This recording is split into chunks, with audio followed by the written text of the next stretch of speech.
Hi friends. So இந்த வீடியோவில் என்ன பார்க்க போகிறோன்னா, விநாயக சதுர்த்தி எப்படி ஷார்ட் அண்ட் ஸ்வீட்டாக முடித்தோம் அப்படிங்கிறத பார்க்க போகிறோம். ஸோ இங்கே சொல்கிற அளவுக்கு பெருசாக எதுவும் இல்லை. இங்கே பாருங்கள், பிள்ளையார் தெரியுது. ஐயோ, ஸோ ஸ்வீட். எனக்கு தான் அப்படி தெரியுதா என்னென்னு தெரில. பட் நான் அப்படியே நினச்சிட்டு இருக்கிறதுனால ஒரு வேளை பிள்ளையார் தெரிகிறாரா என்னவோ. ஃபீலிங் பிளெஸ்டு, அவ்வளோதான். நல்லா இருக்காங்க. இது வந்து நானே வரைஞ்ச கோலம்.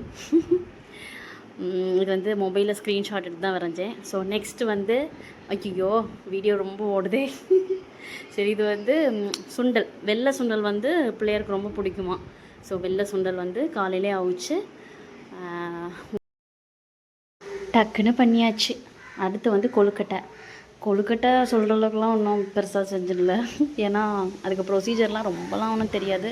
ஏதோ ஏன்னா தானான்னு செஞ்சேன். ஸோ என்னை விட பெட்டராக நீங்கள் எல்லாருமே செஞ்சுருப்பீங்க. ஸோ இது வந்து அது என்ன சொல்லுவாங்க, மோதகம் இல்லைன்னா பால் கொழுக்கட்டை, அந்த மாதிரி நிறைய உண்டு. ஆனால் நான் செஞ்சது கொஞ்சம் டிஃப்ரெண்ட்டு. என்னென்னா சிறுபேர்லாம் அவிச்சு அதை வந்து அது என்னது, நாட்டு சர்க்கரை அதெல்லாம் சேர்த்து மிக்ஸ் பண்ணி ஒரு ஸ்டஃபிங் மாதிரி பண்ணி மோல்டு இருக்குல்ல அதில் கொடுத்து அவிக்க வச்சு அப்புறம் எடுத்தாச்சு. அவ்வளோதான். இவ்வளோதான் எனக்கு பண்ண தெரியும். ஸோ நெக்ஸ்ட் டைம் கண்டிப்பாக இதை விட பெட்டராக செய்வேன். ஓகேவா? ஸோ இந்த டைம் வந்து எனக்கு டைமும் கிடைக்கல, எப்படி சொல்கிறது தெரில. ஸோ நெக்ஸ்ட் வந்து நம்ம பிள்ளையாரை பார்த்தாச்சு. பிள்ளையாருக்கு மாலைலாம் வாங்கி, அந்த பூ என்னது, வாடாமல்லியா, அது அப்புறம் வந்துட்டு செண்டுப்பூ, அப்புறம் வெள்ளை கலரில் அங்கங்கமாக எல்லாம் நல்லா டெக்கரேட் பண்ணி, அருகம்புல் அதுதான் மெயின். அதையும் ஆக்சுவலாக வந்து பெரிய மாலை மாதிரி தான் இருந்துச்சு. ஸோ இது வந்து மறைச்சிருச்சு இந்த மாலை. ஃபைனலி ரொம்பவே அழகாக இருந்தார். வேறு என்ன, ஸோ இதே மாதிரி நீங்களும் நல்லா செலிப்ரேட் பண்ணியிருப்பீங்க. இதை விட பெட்டராக செலிப்ரேட் பண்ணியிருப்பீங்க. ஸோ எல்லோரும் நல்லா இருக்கணும். ஸோ எல்லோரும் நல்லா இருக்கணும்.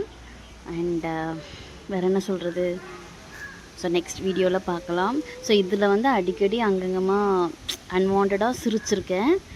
ஆக்சுவலாக எனக்கே அன்ஈஸியாக தான் இருக்குது. ஆனால் தயவு செஞ்சு நான் சீன் போடுறேன் அப்படிங்கிற மாதிரி தப்பாக நினச்சிக்காதீங்க. இது வந்து டிஃபால்ட்டாகவே எனக்கு அந்த சிரிப்பு வரும். வேறு என்ன சொல்கிறது, ஸோ என்னோடய பிள்ளையார் வந்து உங்களுக்கு ரொம்ப பிடிச்சிருக்கும்னு நம்புகிறேன். ஸோ வேறு என்ன சொல்கிறது, சரி நம்ம நெக்ஸ்ட் வீடியோவில் பார்க்கலாம். நெக்ஸ்ட் என்ன வீடியோ, சரி ஏதாவது ட்ராவலிங் வீடியோ இல்லைன்னா ஏதாவது இந்த மாதிரி ஃபங்க்ஷன்ஸ் வரும்ல, அப்போ பார்த்துக்கலாம். சரி, இவ்வளோ நேரம் பொறுமையாக பார்த்ததுக்கு ரொம்ப ரொம்ப தேங்க்ஸ்.